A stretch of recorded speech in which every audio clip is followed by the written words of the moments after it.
Halo semua, gimana nih kabarnya? Semoga sehat selalu ya. Nah, di video kali ini saya akan membahas mengenai etika berinteraksi di masyarakat. Sebelum itu, pasti banyak ya yang belum kenal dengan saya. Jadi, perkenankan saya memperkenalkan diri.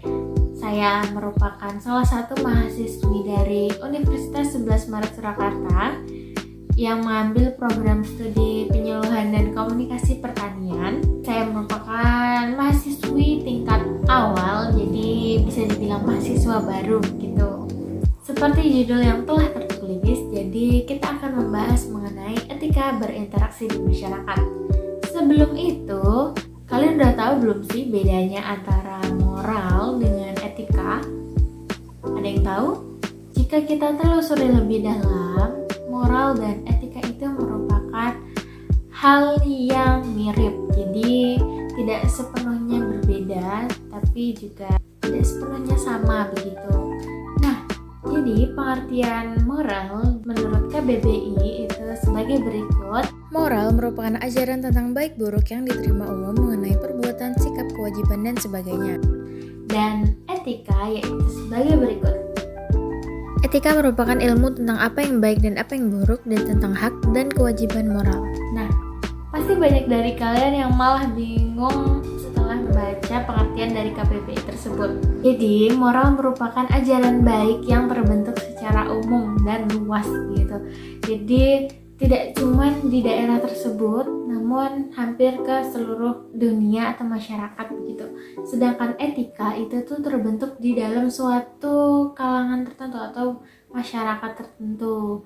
Jadi, misal ajaran moral itu mengenai menghormati yang lebih tua. Nah, sedangkan di etika itu bagaimana sih cara kita menghormati orang tua?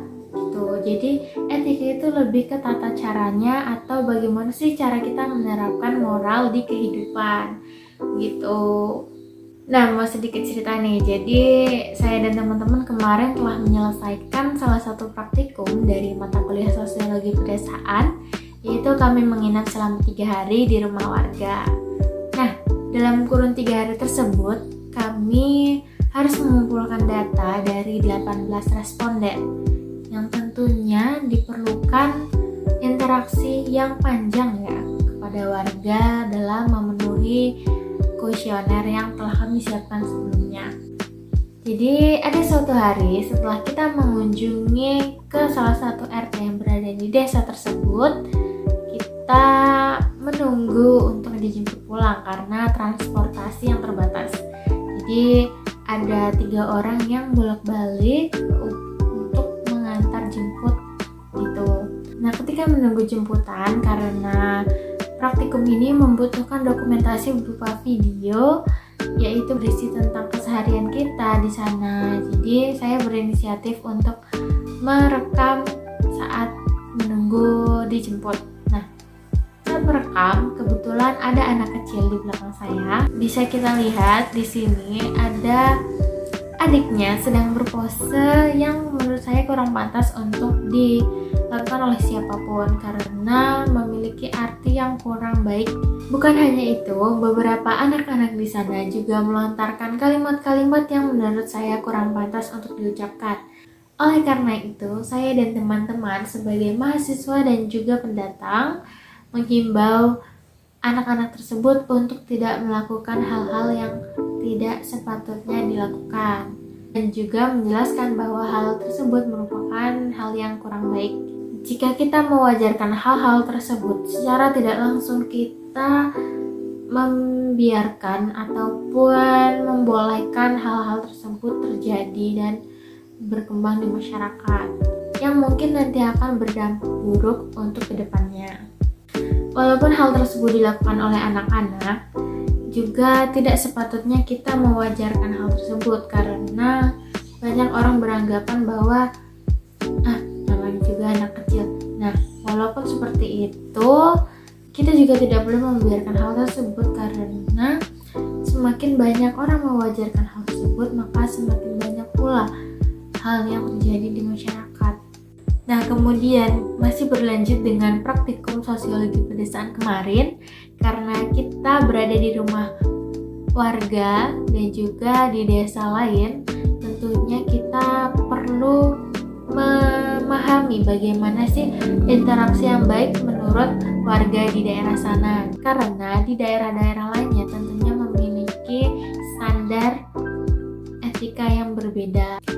Nah, karena kita menginap 3 hari di sana dan juga merupakan pendatang, jadi kepala desa di sana mengundang kita ke berbagai acara yang ada di desa tersebut. Jadi kami menghadiri berbagai acara, yaitu diantaranya adalah acara pengajian, PKK, kemudian ada Karang Taruna dan juga ada gotong royong.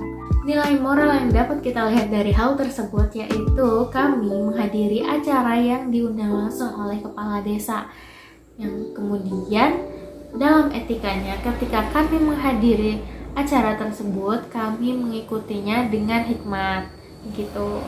Di samping itu ada beberapa kalimat yang menurut saya adalah kalimat-kalimat yang perlu sering diterapkan kepada masyarakat, yaitu ada kata maaf, tolong, dan terima kasih.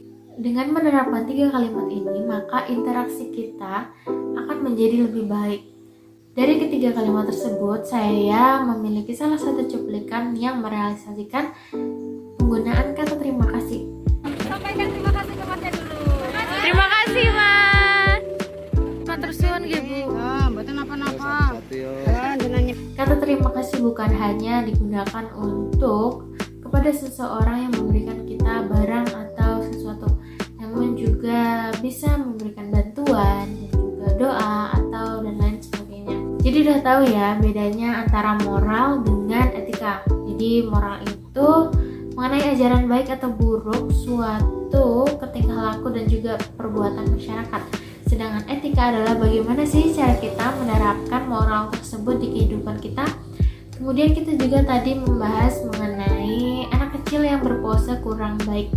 Nah, oleh karena itu perlu adanya himbauan dari kita semua bahwa hal tersebut merupakan hal yang tidak sewajarnya dilakukan, sehingga tidak semakin meluas di kalangan masyarakat.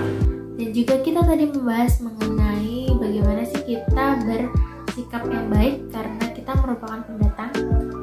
Dan juga ada 3 kalimat yang perlu diterapkan supaya dalam berkomunikasi kita menjadi lebih baik. Sekian dari saya, terima kasih yang udah mau mendengarkan. Semoga video ini dapat bermanfaat bagi kita semua.